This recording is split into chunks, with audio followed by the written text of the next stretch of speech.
linnud vilistavad juba õues ja ma näitan sulle, kuidas ma teen võrseid. Õigemini mina ei tee, vaid loodus teeb, kuidas ma kasvatan võrseid.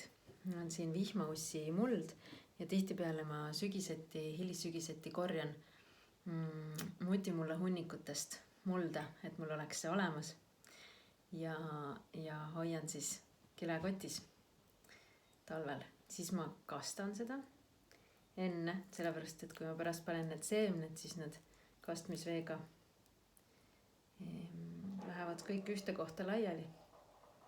Kass hakkas kuulimängu mängima.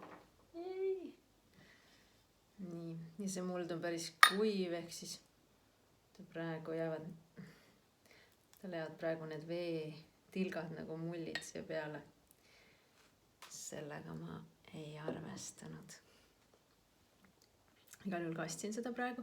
Muldu peab olema, see on mul täitsa nagu sa näed mingi sööginõu või ma olen seda teinud ka nende kristallist heeringa vaagnate peal, mis vanasti igas kodus olemas olid.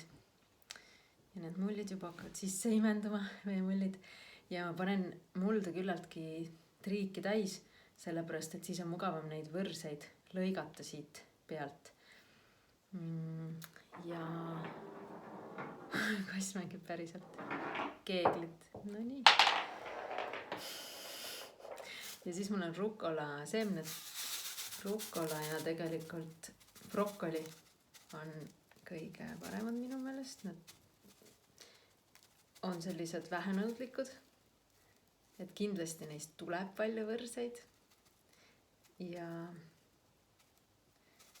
ma kasutan veel mõnikord sinepi, mõnikord punase kapsa seemneid, sellepärast, et need annavad ka erinevaid aineid kõik siis. Aga seemnetes ja võrsetes on selline vägi, mis põhimõtteliselt kogu taimes on. Ja sellepärast ma armastan idandada ja armastan võrseid kasvatada. Ja võrsete kasvatamise jaoks ma panengi sedasi idanema. Et ma ei pane siia rohkem mulda peale, sellepärast, et kui panna, siis need väikesed võrsed kahe esimese selle lehekesega, mis tekivad, nende pähe jäävad nagu mullamütsid. Ja selles mõttes on parem niimoodi, siis tuleb see lõpptulemus puhtam. Ja siis, aga kuidas siis ikkagi jätta mulje neile, et nad on mulla all, on musta kilekotiga.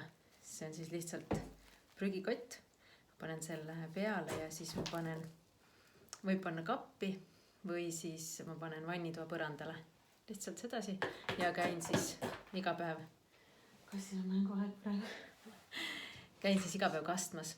Ja siis, kui nad on kerkinud, ehk siis kui nad lükkavad selle kerkinud, nagu maast välja kerkinud või enda sellest nulltasemest välja kerkinud, siis nad lükkavad selle kile ülespoole ja siis ma toon nad tuppa valguse kätte ja siis alles lähevad need võrsed roheliseks. Enne seda nad on sellised valged. Ja tundub, et peaaegu et hallitavad, aga tegelikult ei hallita, vaid need on sellised hästi väiksed udukarvakesed iga võrse varre küljes. Ja siis ma lihtsalt lõikan neid toidu sisse ja peale kaunistuseks. Ma ei kuumuta neid, et nad ongi lihtsalt sellised kaunistuseks, aga eelkõige siis selle jaoks, et oleks hästi palju mineraale ja vitamiine toidus ja seda sama kevadist jõudu. Kass! Me siis mängime edasi ja ma panen nüüd vannitoa põrandale sooja ja siis võib-olla 3 päeva pärast tõstan tuppa ja siis võib-olla veel 4 päeva pärast saan siis lõigata, ehk siis nädala pärast saan neid süüa. Head katsetamist. Mina olen Merit, kirjutan raamatuid, elan võimalikult naturaalselt ja olen kindel, et saan sind ka inspireerida.